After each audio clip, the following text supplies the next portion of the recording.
নমস্কার বন্ধুরা, সবাই কেমন আছেন? আশা করি সবাই সুস্থ আছেন, ভালো আছেন। তো বন্ধুরা, আজকে দেখাবো পায়ের ব্যায়াম। তো যারা এক্সারসাইজ করেন তারা পায়ের ব্যায়াম না করলে আপনাদের বডিতে কি ক্ষতি হতে পারে আজকে আপনাদের সামনে সব কিছু ক্লিয়ার করব। তো এই কথাগুলো শুনলে আপনি আজকের থেকে অবশ্যই পায়ের ব্যায়াম করা শুরু করে দিবেন। তো বন্ধুরা দেখেন, আমরা যারা প্রতিনিয়ত ওয়ার্কআউট করি, এক্সারসাইজ করি কিংবা জিম করি, তাদের পায়ের ব্যায়াম না করলে কি ক্ষতি হতে পারে। তো ভিডিও লাস্টে আমি বলবো, লাস্ট পর্যন্ত ভিডিওটা দেখবেন, অবশ্যই ভিডিওটা স্কিপ করবেন না কখনো, তাহলে কিন্তু কিছুই জানতে পারবেন না। তো বন্ধুরা দেখেন, এখানে যে পায়ের ব্যায়ামটা আমি করছি, এই নিয়মে কিন্তু কোনো ইনস্ট্রুমেন্ট ছাড়াই আপনি জিমে না গিয়েই কিন্তু এই পায়ের ব্যায়ামগুলো এইভাবেই করতে পারবেন। তবে আপনাকে কিছু সায়েন্স ফলো করতে হবে, কিছু ইনস্ট্রুমেন্ট আপনাকে বাসায় তৈরি করতে হবে। আমি যে ইনস্ট্রুমেন্টটা দেখাচ্ছি দেখেন, ওইভাবেই কিন্তু আপনাকে কিছু ইনস্ট্রুমেন্ট আপনাকে তৈরি করে নিতে হবে। তো বন্ধুরা দেখেন, পায়ের ব্যায়াম না করলে কি হয়। পায়ের ব্যায়াম না করলে আপনার এত বড় বড় ক্ষতি হতে পারে যে ক্ষতিগুলো আপনি কল্পনা করতে পারবেন না। আপনি যদি ওয়ার্কআউট করে থাকেন কিংবা ওয়ার্কআউট না করে থাকেন, সবার জন্য এই ভিডিওটা আমি শেয়ার করছি। তো বন্ধুরা দেখেন, আমাদের শরীরে কিন্তু টেস্টোস্টেরন হরমোন বলে একটা জিনিস আছে। এই টেস্টোস্টেরন হরমোনটা আমাদের শরীরে যদি কম থাকে কিংবা আমাদের শরীরে যদি না থাকে, তাহলে কিন্তু আমাদের বিভিন্ন সমস্যা হতে পারে। যেমন ধরেন, টেস্টোস্টেরন হরমোন লেভেল যদি আমাদের শরীরের ভিতরে না থাকে, তাহলে আমাদের সমস্যা অল্প বয়সে চুল পড়ে যাবে, দাঁত পড়ে যাবে এবং গায়ে চুলকানি হবে, বিভিন্ন ধরনের সমস্যা, আমাদের গ্রোথ হবে না, আমরা লম্বা হব না।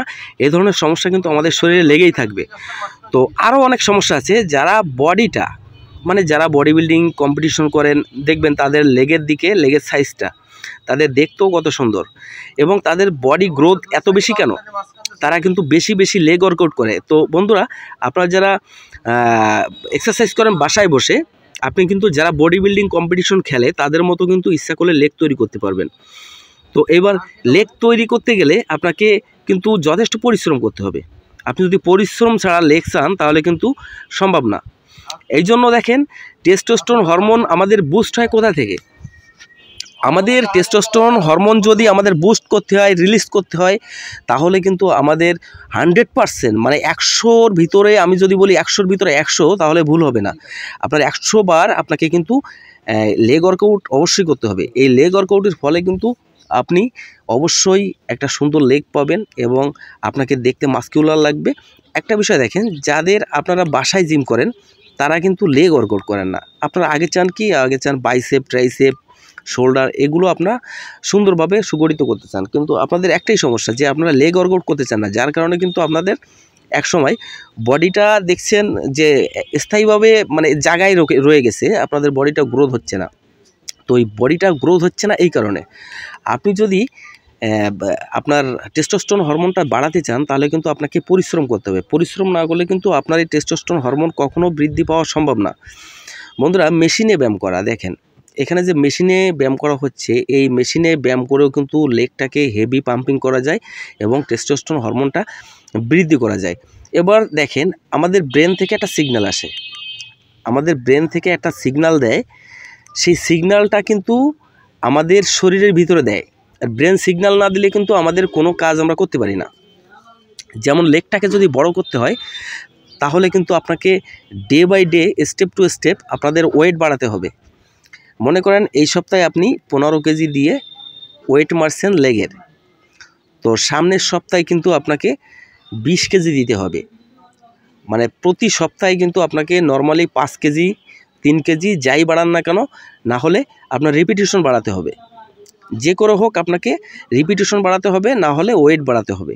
না হলে কিন্তু আপনার লেগটা বেশি বেশি পাম্প করবে না।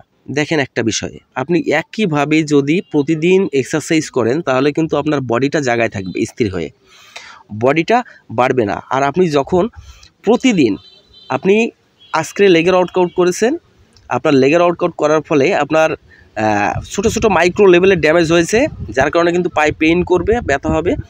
এই ব্যথাটাকে 36 ঘন্টা রেস্ট দিতে হবে, খাদ্য খেতে হবে, আবার কিন্তু ওই জায়গাটা রিপেয়ার হবে।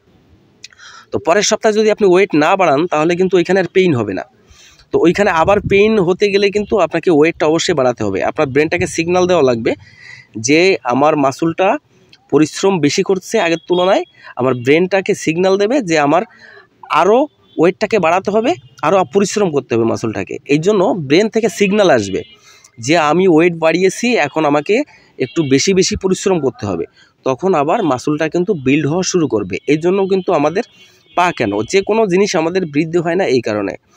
তো বন্ধুরা, এই টিপসটা, এই পরামর্শটা যদি আপনাদের ভালো লাগে তো চ্যানেলটা সাবস্ক্রাইব করতে ভুলবেন না, বন্ধুদের মাঝে শেয়ার করে দিবেন। আর আশা করি আজ থেকে বেশি বেশি পায়ের ব্যায়াম করবেন, করে বডিটাকে সুন্দর করবেন, টেস্টোস্টেরন হরমোনটাকে বাড়িয়ে তুলবেন। ধন্যবাদ, সবাই ভালো থাকবেন, সুস্থ থাকবেন।